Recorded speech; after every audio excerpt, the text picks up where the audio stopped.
Discussion start करने से पहले ट्रिब्यून का एक अच्छा आर्टिकल है एथिक्स से संबंधित। आईपीएस ऑफिसर शरद चौहान के द्वारा यह आर्टिकल लिखा गया है। शरद चौहान कहते हैं, देखो गुड स्मेरिटेंस वो होते हैं जो बिना किसी स्वार्थ के दूसरों की मदद करते हैं आवश्यकता पड़ने पर।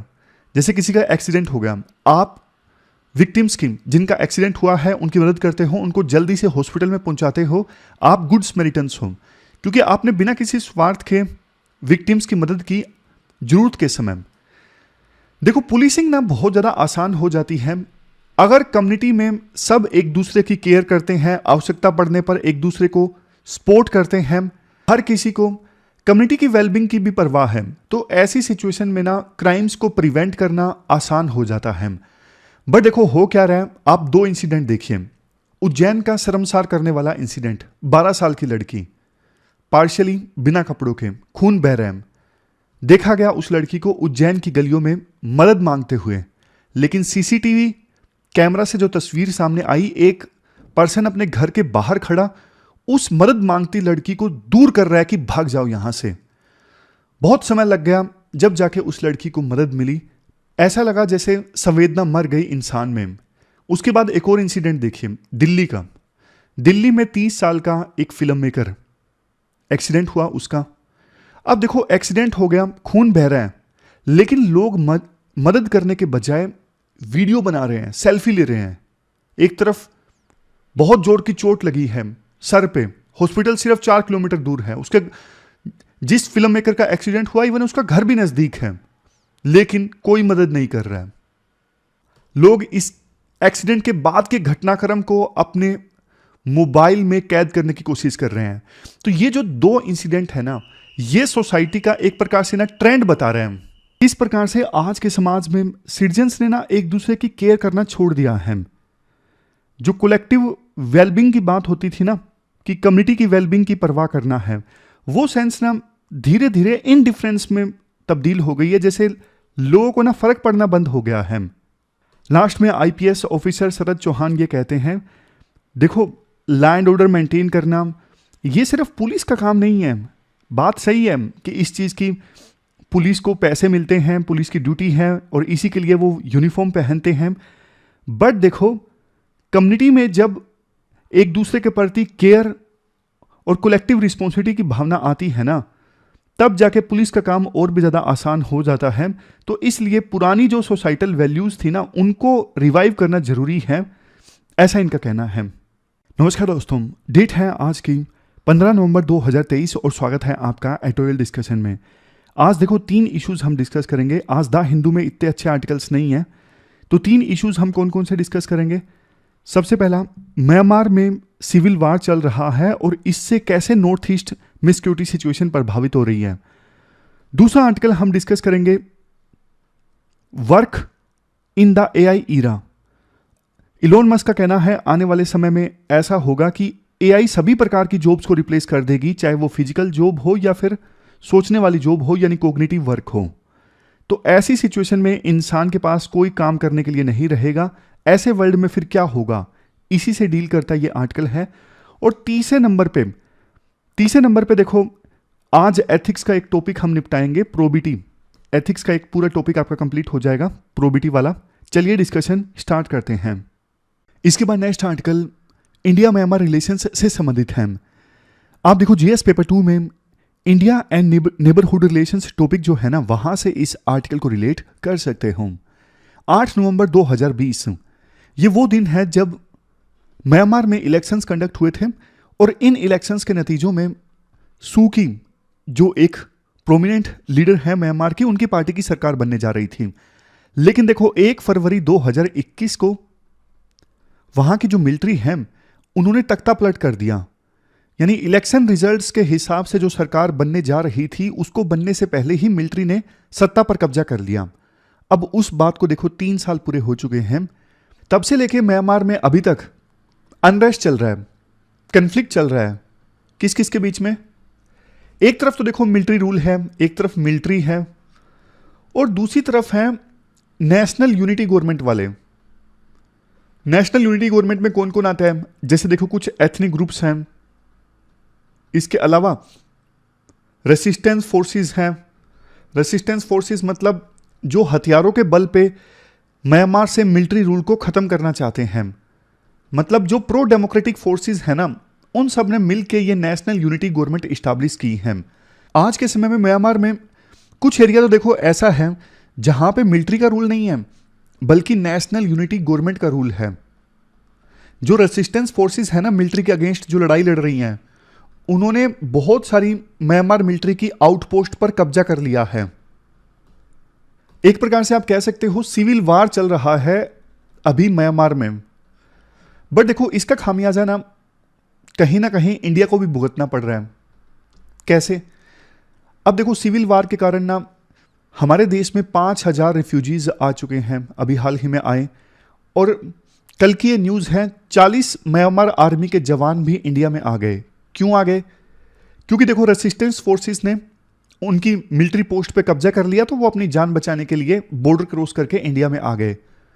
इंडिया की आर्मी ने उनको वापस सेफली इवैक्यूएट कर लिया म्यांमार में, मतलब सेफ लोकेशन पे पहुंचा दिया म्यांमार में। बट देखो म्यांमार में जो कुछ चल रहा है ना, उसका नेगेटिव इंपैक्ट इंडिया की सिक्योरिटी पर भी पड़ रहा है। कैसे? मैं आपको एग्जांपल्स की सहायता से बताता हूं। जैसे देखो म्यांमार में चिन एथनिक ग्रुप है। अब चिन एथनिक ग्रुप के ना टाइज हैं, मतलब पारिवारिक रिश्ते हैं मणिपुर में कुकी कम्युनिटी के साथ में और मिजोरम में मिजो कम्युनिटी के साथ में। अब चिन कम्युनिटी के लोग एज ए रिफ्यूजी भाग कर इंडिया में आते हैं ना, तो मिजोरम की जो सरकार है ना, मिजोरम की जो स्टेट गवर्नमेंट है, वो थोड़ा सा ना सिंपैथी रखती है म्यांमार रिफ्यूजीज के साथ में, क्योंकि उसमें चिन कम्युनिटी के लोग होते हैं और चिन एथनिक ग्रुप के पारिवारिक रिश्ते हैं मिजो एथनिक ग्रुप के साथ में और कुकी एथनिक ग्रुप के साथ में। मिजो मिजोरम में है, कुकी मणिपुर में है। तो इनको आने दिया जाता है स्टेट गवर्नमेंट के द्वारा। कुछ खास एक्शन नहीं लिया जाता इनके अगेंस्ट, बल्कि इनको सुविधा प्रोवाइड करने की कोशिश की जाती है, जैसे आधार कार्ड या फिर दूसरी फैसिलिटीज। अब इस चीज को आप मणिपुर में टेंशंस से रिलेट कीजिए। मणिपुर में जो टेंशंस क्रिएट हुई थी ना, एक तरफ मैती कम्युनिटी के लोग और दूसरी तरफ कुकी कम्युनिटी के लोग। देखो मैती कम्युनिटी के लोगों का और मणिपुर की सरकार का यह कहना था कि ना मणिपुर में हिल्स में म्यांमार के द्वारा जो म्यांमार से जो रिफ्यूजीज आए हैं ना, उन्होंने वहां पे सेटलमेंट इस्टेब्लिश कर दी, इंक्रोचमेंट कर दिया लैंड पर और अपना गांव घर वहां पर बसा लिया। अब देखो बोन ऑफ कंटेंशन ये है, यानी एक लड़ाई का मुख्य फैक्टर ये है, मणिपुर की सरकार ये कहती है हमने फॉरेस्ट से इन गांवों को डिस्ट्रॉय कर दिया जो इलीगल रिफ्यूजीज ने वहां पे सेटल डाउन किया था, हमने उनके घरों को तोड़ा एंटी एंक्रोचमेंट ड्राइव चला के, ये बोलना था मणिपुर की सरकार का। दूसरी तरफ कुकी कम्युनिटी के लोगों का यह कहना था ये हमारे सेटलमेंट थे, हमारे रिश्तेदारों के सेटलमेंट थे। जाहिर तौर पे देखो अब चूंकि म्यांमार से जो रिफ्यूजीज आए हैं उनके पारिवारिक रिश्ते हैं कुकी कम्युनिटी के लोगों के साथ, तो मणिपुर के जो कुकी कम्युनिटी के लोग हैं वो सपोर्ट करते हैं रिफ्यूजीज को जो म्यांमार से आते हैं। तो ये भी एक मेन फैक्टर था जिसकी वजह से टेंशंस बहुत ज़्यादा बढ़ गई मैती और कुकीज के बीच में मणिपुर में। इसके अलावा देखो जो रिफ्यूजीज आते हैं ना म्यांमार से, अब उनको जॉब नहीं मिलती इंडिया में, वो क्या करते हैं, वो इलीगल ढंग से ड्रग की सप्लाई करने लगते हैं। आपको पता है ये जो एरिया है ना इंडिया के नॉर्थ ईस्ट में आगे जाके, मतलब ईस्ट में थाईलैंड, म्यांमार, लाओस, ये गोल्डन ट्रायंगल है। यहाँ पे ड्रग्स की प्रोडक्शन, ड्रग्स की सप्लाई काफ़ी ज़्यादा होती है और ये ड्रग्स इंडिया में लाए जाते हैं। इंडिया एक बहुत बड़ी मार्केट है इन ड्रग्स की, इंडिया से स्मगलिंग भी होती है फिर आगे जाके दूसरे देशों में। और ये काम, इस काम में ना रिफ्यूजीज काफ़ी बार बढ़ चढ़ के भाग लेते हैं क्योंकि उनके पास कोई दूसरी जॉब नहीं होती। तो ये भी इंडिया के लिए खतरा है, म्यांमार के रिफ्यूजीज भारत में आ रहे हैं। एक रिलेटेड इशू देखो ये है, रिफ्यूजीज को लेके ना हमारी कोई तय अप्रोच नहीं है, कोई प्रॉपर पॉलिसी नहीं है। एड होक स्टांस हम लेते हैं, जैसे रिफ्यूजीज आ रहे हैं तो अभी एड होक स्टेप लिया जाएगा कि इनको वापस भेजा जाए ना भेजा जाए, कैंप इस्टेब्लिश किया जाए, क्या किया जाए। तो ना एक प्रॉपर रिफ्यूजी पॉलिसी हमारे सरकार की होनी चाहिए ताकि जब भी रिफ्यूजीज आते हैं उनके साथ क्या करना है, क्या उस समय प्रॉपर स्टेप्स होने चाहिए, सब कुछ प्री डिफाइंड हो। लास्ट में राइटर ये सजेस्ट करते हैं, देखो म्यांमार में जो कुछ अभी चल रहा है ना, सिविल वार चल रहा है, इतना जल्दी ये शांत होने वाला नहीं है। म्यांमार की जो मिलिट्री है रेसिस्टेंस फोर्सेस के अगेंस्ट एयरफोर्स तक का इस्तेमाल कर रही है, एयर स्ट्राइक्स कर रही है उनके अगेंस्ट। तो ना अभी कन्फ्लिक्ट और ज़्यादा बढ़ सकता है।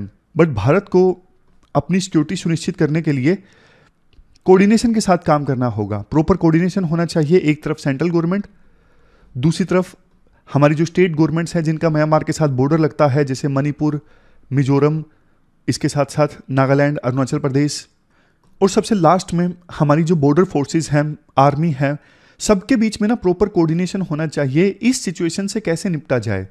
और देखो भारत के पास में जो भी लिवरेज है ना कि कैसे म्यांमार के क्राइसिस को एड्रेस किया जा सकता है, मतलब कैसे इस दिशा में काम किया जा सकता है कि म्यांमार में डेमोक्रेसी आए और मिलिट्री रूल खत्म हो, वहां पे शांति आए, वो लिवरेज इंडिया को इस्तेमाल करनी चाहिए।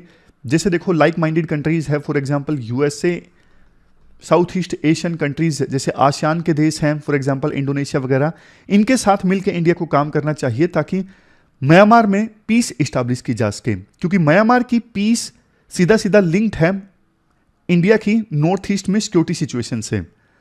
तो ये पूरा आर्टिकल हमने म्यांमार से रिलेटेड डिस्कस किया। चलते हैं आगे। इसके बाद द हिंदू में आज टेक्स्ट कंटेक्स्ट का एक अच्छा सा आर्टिकल है, economy of a world without work. देखो इलोन मस्क ने ना हाल ही में एक एक्सट्रीम स्टेटमेंट दी। इलोन मस्क ने हाल ही में ये कहा कि देखो अभी तो एआई की सिर्फ शुरुआत है, आर्टिफिशियल इंटेलिजेंस की अभी सिर्फ शुरुआत है, आगे आगे एआई ना हर प्रकार की जॉब को रिप्लेस कर देगी, हर प्रकार की जॉब को, चाहे वो कोई फिजिकल काम हो या फिर कॉग्निटिव काम हो, हर प्रकार का काम एआई करेगी। आज तो इंसान एआई को डेवलप कर रहा है, बट एक समय ऐसा आएगा जब एआई खुद ही एआई को डेवलप करने लगेगी। एआई देखेगी कि ये काम है, मैनुअल काम है, तो इसे मैं ऑटोमेट कर देती हूं, तो खुद से ही मॉडल डिजाइन किया जाएगा एआई के द्वारा। देखो ये हालांकि एक्सट्रीम स्टेटमेंट थी, बट हां इतना जरूर है कि आने वाले समय में एआई बहुत सारी जॉब्स को रिप्लेस करने वाली है और बहुत सारी जॉब्स नई क्रिएट भी होने लगी हैं। लेकिन जो जॉब्स जाने लगी हैं ना एआई की वजह से, उनकी संख्या काफी ज्यादा है, और जो नई जॉब्स क्रिएट हो रही हैं, फॉर एग्जांपल एआई इंजीनियर की, एआई प्रोग्रामर की, जो एआई प्रोग्राम लिखते हैं, उन जॉब्स की संख्या कम है। समझ गए आप कंसेप्ट? एआई की वजह से जॉब्स ज्यादा जा रही हैं, लेकिन एआई की वजह से जॉब्स क्रिएट कम हो रही हैं। इलोन मस्क ने यह भी कहा कि एक समय देखो ऐसा आएगा जब इंसान को ना काम करने की आवश्यकता पड़ेगी नहीं, क्योंकि सारा काम तो एआई कर देगी, यानी वर्ल्ड विदाउट वर्क। अब देखो ये ना एक कंट्रोवर्शियल कंसेप्ट है। एक पक्ष ये कहता है, जैसे कीन्स एक फेमस इकोनॉमिस्ट है, कीन्स फेमस इकोनॉमिस्ट ने ये कहा था कि ना वर्कर्स का वेलफेयर तभी सुनिश्चित होगा तब जब उन्हें कम से कम काम करना पड़ेगा। अगर एआई सारा काम कर देगी तो बढ़िया है, मतलब फिर तो वर्कर्स का वेलफेयर सुनिश्चित हो गया ना। ये बात कीन्स ने बोली थी, फेमस इकोनॉमिस्ट हैं। बट इसके विरोध में कार्ल मार्क्स ये कहते हैं, कार्ल मार्क्स का कहना था कि भैया वर्क ही तो किसी भी वर्कर के जीवन को एक मीनिंग प्रोवाइड करता है। हम सब काम करते हैं, हमें उससे पहचान मिलती है, लाइफ को मीनिंग प्रोवाइड करता है वर्क। बट कैपिटलिस्ट सिस्टम में ना वर्कर्स एलियनेट हो जाते हैं, कैपिटलिस्ट सिस्टम में वर्कर्स का एक्सप्लॉयटेशन होता है, इस वजह से वो अपने वर्क से एलियनेट हो जाते हैं, क्योंकि उनका शोषण होता है। ये बातें किसने बोली? मार्क्स ने बोली। और दूसरी तरफ कीन्स ने क्या बोली? कीन्स ने बोला ऐसा सिस्टम जिसमें वर्कर्स को कम से कम काम करना पड़े, तभी उनका वेलफेयर सुनिश्चित होगा। अब आपके मन में जाहिर तौर पे एक क्वेश्चन ये आया होगा कि सर जी काम नहीं करेंगे तो पैसा कहां से आएगा? कीन्स और मार्क्स की बातें तो ठीक हैं, बट आज के समय में तो वर्कर्स काम करते हैं, इसी से तो उनकी लाइफ चलती है ना, इसी से तो वो उनका घर का गुजारा चलता है।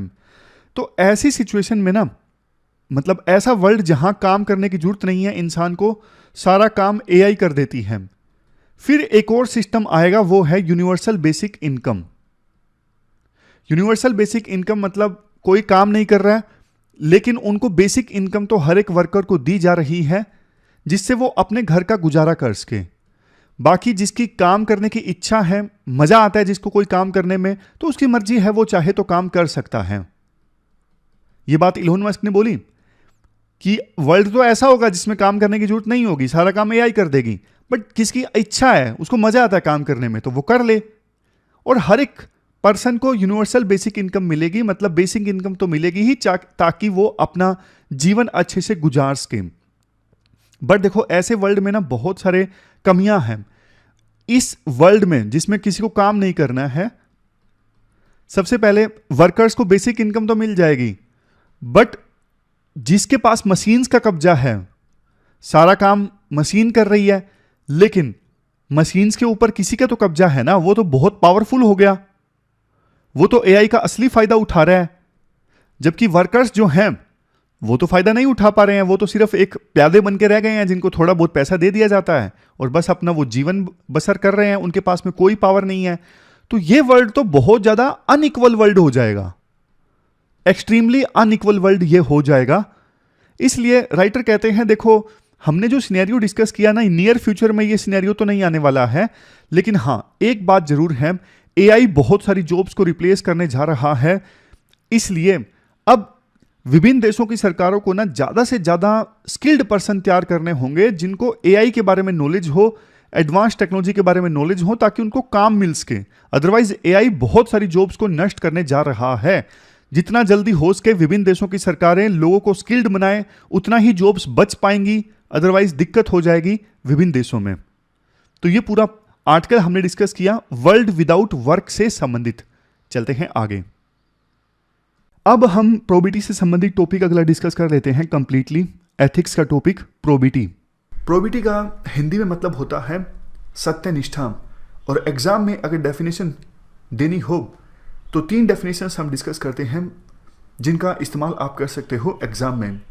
सबसे पहली definition, probity is a quality of having strong moral principles and adhering to those principles. मतलब देखो प्रोबिटी एक ऐसी क्वालिटी है जिसमें आपके पास काफ़ी स्ट्रॉन्ग मोरल प्रिंसिपल्स हैं और आप उन स्ट्रॉन्ग मोरल प्रिंसिपल्स को फॉलो भी करते हो, मतलब उन प्रिंसिपल्स के साथ कमिटेड रहते हो। और कौन से मोरल प्रिंसिपल्स की हम यहाँ पर बात कर रहे हैं? देखो integrity, honesty, discipline, courage, professionalism, service orientation, uprightness, rectitude, इन सभी मोरल प्रिंसिपल्स की हम यहाँ पर बात कर रहे हैं। तो फिर से आइए डेफिनेशन की तरफ। Probity is a quality of having strong moral principles. कौन से मोरल प्रिंसिपल्स? मतलब जिसके पास प्रोबिटी है उसके पास ये सारे मोरल प्रिंसिपल्स हैं, honesty, integrity, discipline, courage, professionalism, service orientation, uprightness, rectitude, और वो पर्सन इन प्रिंसिपल्स को फॉलो भी करता है, मतलब कमिटेड रहता है इन मोरल प्रिंसिपल्स के प्रति। तो ऐसी क्वालिटी को कहा जाता है प्रोबिटी। देखो वो सिविल सर्वेंट जिसके पास प्रोबिटी है उसके पास हाई लेवल का सेल्फ डिसिप्लिन होगा, सेल्फ कमिटमेंट होगी, करेज होगी। वो कभी भी किसी प्रकार का ऐसा काम नहीं करेगा जो कि अनुशासन के विरुद्ध जाकर हो या फिर जिससे करप्शन होता हो, मतलब वो करप्ट काम हो, ऐसा कोई काम नहीं किया जाएगा उस गवर्नमेंट ऑफिशियल के द्वारा जिसके पास प्रोबिटी है। जैसा देखो सिंपल एग्जांपल देता हूँ, दिल्ली पुलिस और वकीलों के बीच विवाद उपजा था, उसके बाद काफ़ी दिल्ली पुलिस के जवान दिल्ली पुलिस हेडक्वार्टर के सामने जमा हो गए थे। देखो बहुत सारे दिल्ली पुलिस के जवान ऐसे थे जो अपनी ड्यूटी आवर्स पूरी करके आए थे, मतलब जब वो प्रोटेस्ट कर रहे थे तो उस समय ड्यूटी पे नहीं थे। लेकिन बहुत सारे दिल्ली पुलिस के जवान ऐसे भी थे जो ऑन ड्यूटी थे, बावजूद इसके प्रोटेस्ट कर रहे थे दिल्ली पुलिस हेडक्वार्टर के सामने। तो देखो ये चीज़ प्रोबिटी के अंडर नहीं आएगी, क्योंकि ये चीज़ अनुशासन के विरुद्ध है। आपको आपकी ड्यूटी पर होना चाहिए, वो बात अलग है। आपकी ग्रीवेंसेस हैं, लेकिन ग्रीवेंसेस को एड्रेस करने के लिए एक प्रॉपर मैकेनिज्म होता है, समझ गए? तो जिस पर्सन के पास प्रोबिटी है, जिस सिविल सर्वेंट के पास प्रोबिटी है, वो किसी भी प्रकार से ऐसा कोई काम नहीं करेगा जो ऑनेस्टी के विरुद्ध हो, integrity, discipline, courage, professionalism, service orientation, uprightness, rectitude, इन सब चीज़ों के विरुद्ध हो। तो सेकंड डेफिनेशन आप प्रोबिटी की लिख सकते हो, probity is a multi dimensional concept which includes ये सारे मोरल प्रिंसिपल्स। ये सिंपल सी डेफिनेशन है कि प्रोबिटी एक मल्टी डायमेंशनल कंसेप्ट है जिसमें ये सारी चीज़ें आती हैं।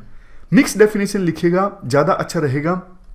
मतलब पहली लाइन को मिला के, it's a quality of having strong moral principles and adhering to those principles, ये पहली लाइन, और उसके बाद ये दूसरी लाइन, दोनों को साथ साथ लिखोगे तो एक कंप्लीट बहुत ही अच्छी डेफिनेशन बन जाएगी प्रोबिटी की। समझ गए?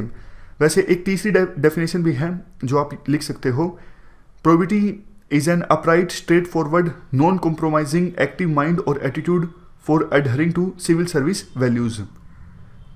ये डेफिनेशन आप चाहो तो लिख सकते हो, अदरवाइज वही सही रहेगा। मतलब प्रोबिटी के बारे में जब डेफिनेशन लिखनी हो तो पहली लाइन ये लिखिएगा और उसके बाद दूसरी लाइन ये लिखिएगा, तो इससे प्रोबिटी की जो डेफिनेशन है आपकी काफ़ी अच्छी हो जाएगी। देखो, जिस पर्सन के पास प्रोबिटी है, इसका मतलब मोरल प्रिंसिपल्स के मामले में और एथिक्स के मामले में वो आपको कभी डिसअपॉइंट नहीं करेगा। यहां पर देखो, probity also means a person is morally and ethically above reproach. मतलब मोरली और एथिकली वो आपको डिसअपॉइंट नहीं करेगा। मतलब आप एक्सपेक्ट कर सकते हो उस ऑफिशियल से जिसके पास प्रोबिटी है कि वो हमेशा अपने एथिकल और मोरल प्रिंसिपल्स को फॉलो करेगा। देखो, किसी सिविल सर्वेंट के पास सिर्फ नॉलेज होने से काम नहीं चलेगा, आवश्यकता इस बात की भी है ना कि एक राइट मेंटल एटीट्यूड हो, ताकि उस नॉलेज को प्रैक्टिस में कन्वर्ट किया जा सके। जैसे देखो, एग्जांपल देता हूँ, अगर किसी पर्सन के पास नॉलेज है कि कैसे कैसे प्रशासन को काम करना चाहिए, काम कैसे होता है, लेकिन डिसिप्लिन नहीं है, सर्विस का जो ओरिएंटेशन होना चाहिए कि गरीब लोगों की मदद करनी है वो नहीं है, प्रोफेशनलिज्म का रवैया नहीं है, करेज नहीं है कि पॉलिटिकल प्रेशर जब आए तो उसको सहन कर सके, तो फिर क्या फायदा उस नॉलेज का। समझ गए? तो कहने का मतलब ये है, सिर्फ नॉलेज से काम नहीं चलता। सिविल सर्वेंट्स के पास नॉलेज है, अच्छी बात है, लेकिन एक राइट मेंटल एटीट्यूड होना चाहिए ताकि उस नॉलेज को प्रैक्टिस में कन्वर्ट किया जा सके। और राइट मेंटल एटीट्यूड का मतलब यहाँ पर ये सभी मोरल प्रिंसिपल्स होने चाहिए उस सिविल सर्वेंट के पास। अगर देखो सिविल सर्वेंट्स के पास प्रोबिटी नहीं है, या फिर आप कहो गवर्नेंस में प्रोबिटी नहीं है, तो इससे civil services inefficient, corrupt, unaccountable बन जाएंगी। और दूसरी तरफ देखो, अगर पब्लिक ऑफिशियल्स के पास प्रोबिटी है तो इससे करप्शन नहीं होगा, लॉज, रूल्स, रेगुलेशंस काफ़ी इफेक्टिव होंगे और इनका फेयर इंप्लीमेंटेशन भी होगा। अगर गवर्नमेंट में प्रोबिटी होगी तो इकोनॉमिक डेवलपमेंट भी रिलेटिवली फास्टर होगा।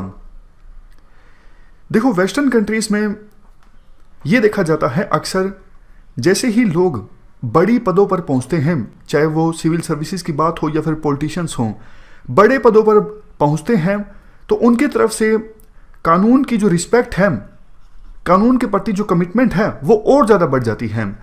जबकि देखो, ईस्टर्न कंट्रीज में ठीक इसका उल्टा होता है। हमारे देश में या फिर हमारे जैसे और जो देश हैं ईस्टर्न कंट्रीज में, वहाँ पर ये देखा जाता है जैसे ही किसी के पास पावर हाथ लगती है, चाहे वो सिविल सर्विसेज की बात हो या फिर पॉलिटिशियंस की बात हो, वो पर्सन स्टेटस कोइस्ट हो जाता है। मतलब जैसा चल रहा है ठीक है, रिफॉर्म्स लाने में या फिर ग्राउंड लेवल पे चीज़ों को बदलने में जो इंटरेस्ट है वो ख़त्म हो जाता है।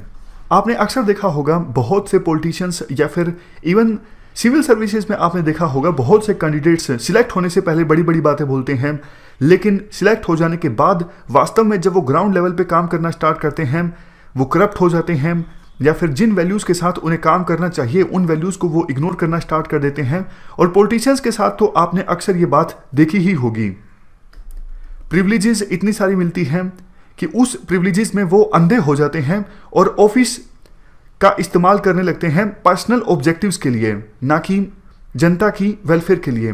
जैसे देखो, एक पर्टिकुलर एग्जांपल दिया जाता है, Tony Blair former prime minister हैं ब्रिटेन के, इनके बेटे को एक बार ब्रिटेन की पुलिस ने गिरफ्तार किया था। इनको खुद पुलिस स्टेशन जाना पड़ा था और कांस्टेबल ने वार्निंग दी थी टोनी ब्लेयर को कि देखो, अगर अगली बार आपका बेटा ऐसा करेगा तो उसको हम छोड़ेंगे नहीं। उसी प्रकार से टोनी ब्लेयर की वाइफ जो है वो ट्रेन में बिना टिकट यात्रा कर रही थी तो उनकी वाइफ पर फाइन लगाया गया। आप बताइए, क्या हमारे देश में ऐसा पॉसिबल है? इतने बड़े पॉलिटिशियन का बेटा, उसे इस प्रकार से गिरफ्तार कर लिया जाए, या फिर इतने बड़े पॉलिटिशियन की वाइफ पर चार्ज कर दिया जाए। ऐसी चीज़ें हमारे देश में नहीं देखने को मिलती हैं। तो कहने का मतलब यही है कि उल्टा होता है हमारे देश में।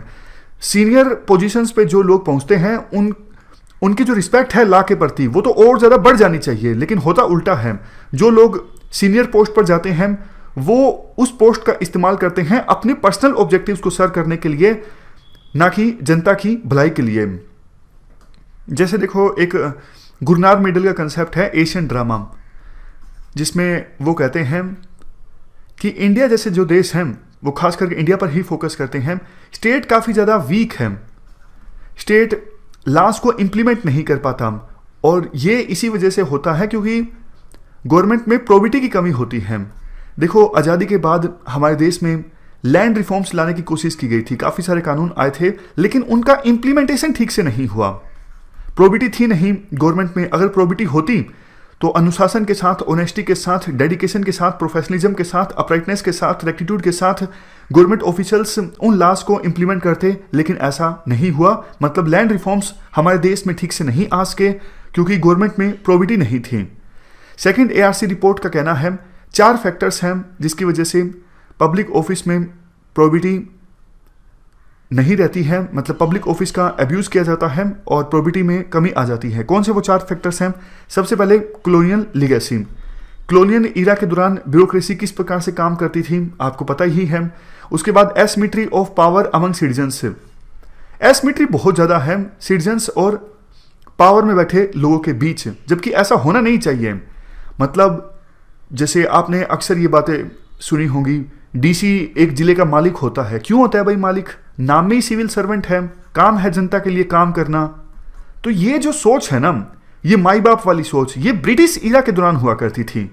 आपने देखा होगा कि काफ़ी बार कि कोई सिविल सर्वेंट चेयर पर बिल्कुल आराम से बैठा है, सामने बेचारे लोग हाथ जोड़कर खड़े हैं, कुछ रिक्वेस्ट कर रहे हैं। ऐसा नहीं होना चाहिए। ये पिक्चर्स तो ये शो करती है कि जैसे सामने वाला जो सिविल सर्वेंट है वो अपने आप को राजा समझता है। भाई आप एम्पैथी शो करो ना, सामने जो बैठे हैं वो किस सिचुएशन में है, वो क्या दुख दर्द आपके सामने लेके आए हैं, उनको बिठाओ, उनसे ठीक से बात करो।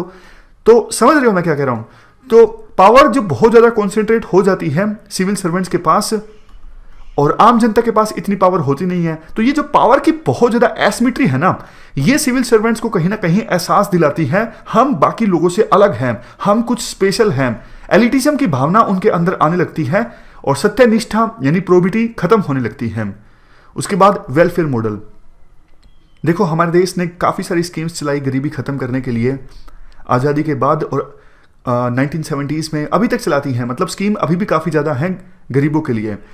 तो गरीब लोगों की अप्रोच, बहुत से गरीब लोगों की अप्रोच इस प्रकार से बन गई कि सरकार हमारी अन्नदाता है, सरकार हमारे लिए जो स्कीम चला रही है एक प्रकार से एहसान कर रही है हमारे ऊपर। जबकि देखो सरकार क्या एहसान कर रही है, जनता का पैसा है। मतलब हमारे देश की जनता से पैसा वसूला गया है टैक्स लगाकर, और जनता का पैसा जनता पर खर्च किया जा रहा है। तो फिर सरकार थोड़ी ना कुछ अन्नदाता है, बस सरकार में जो बैठे लोग हैं वो चीज़ों को इंप्लीमेंट कर रहे हैं, वो अपने घर से थोड़ी ना पैसा किसी को दे रहे हैं। लेकिन वही बात, सोच इस प्रकार से बना दी गई कि जो गरीब लोग हैं उनके लिए स्कीम चलाई जाती है, वो तो बेनिफिशियरी हैं और सरकार जो है वो अन्नदाता है। समझ गए? तो लोगों में लिटरेसी लाने की आवश्यकता है, बताने की आवश्यकता है कि सरकार कुछ अन्नदाता नहीं है, ये जनता का ही पैसा है, जनता पर ही खर्च किया जा रहा है। Last point, reduced accountability. बहुत ज़्यादा डिस्क्रिशनरी पावर काफ़ी बार होती है गवर्नमेंट ऑफिशियल्स के पास, लेकिन डिसीजन लेने के बाद उनकी अकाउंटेबिलिटी फिक्स नहीं होती, इसलिए उनके अंदर और भी ज़्यादा भावना आ जाती है कि वो अपनी मर्जी से चीज़ों को हैंडल कर सकते हैं। और वो ऐसी सिचुएशन में, क्योंकि उनको पता है अकाउंटेबिलिटी फिक्स होगी नहीं, वो ऑफिस का इस्तेमाल करने लगते हैं अपने पर्सनल यूज़ के लिए।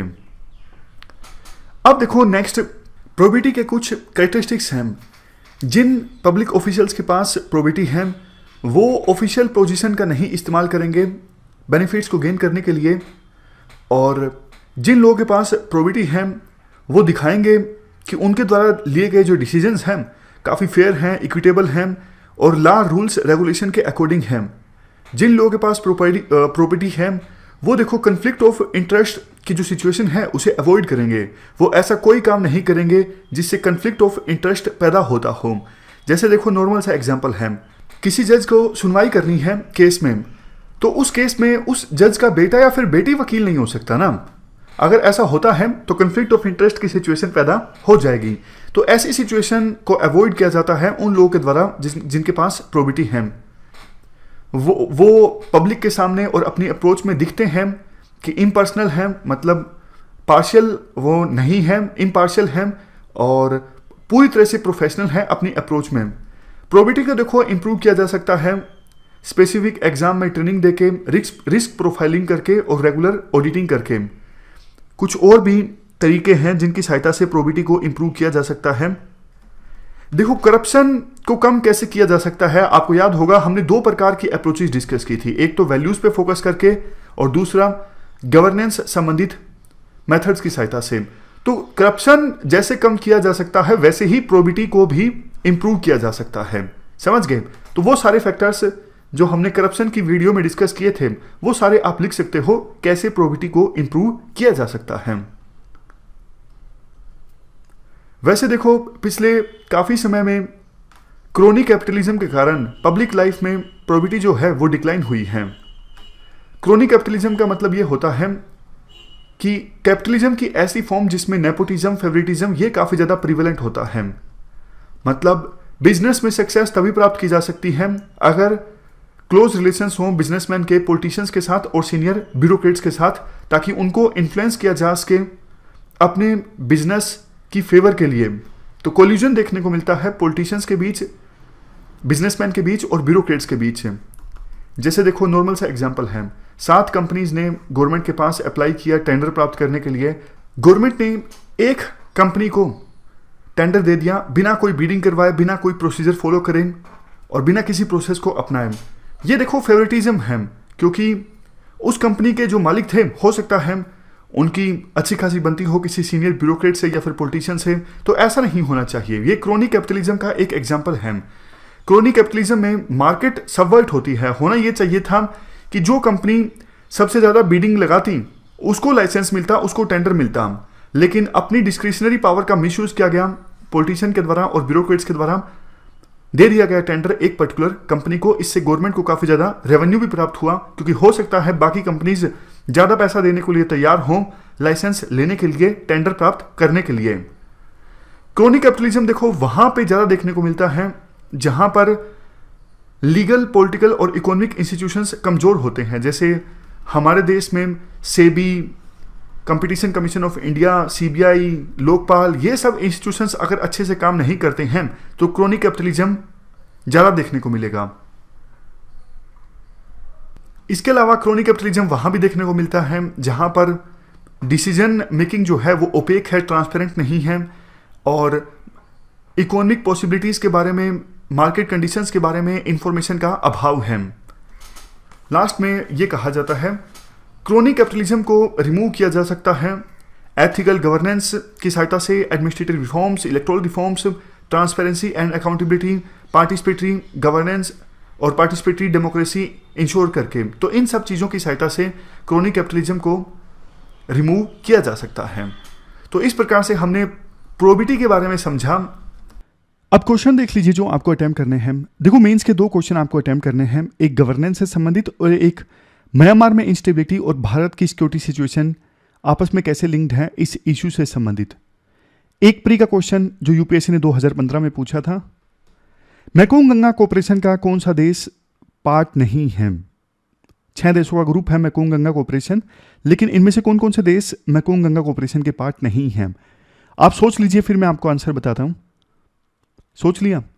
देखो इस क्वेश्चन का सही आंसर है 3, यानी 1 और 3। ये 6 देश पार्ट हैं, Laos, India, Myanmar, Cambodia, Thailand, Vietnam. लेकिन बांग्लादेश और चाइना ये देश पार्ट नहीं है मैकोंग गंगा कोऑपरेशन के। तो तीसरा जो ऑप्शन है बिल्कुल सही है। तो ये थी हमारी आज की डिस्कशन। फिलहाल इस डिस्कशन में इतना ही है।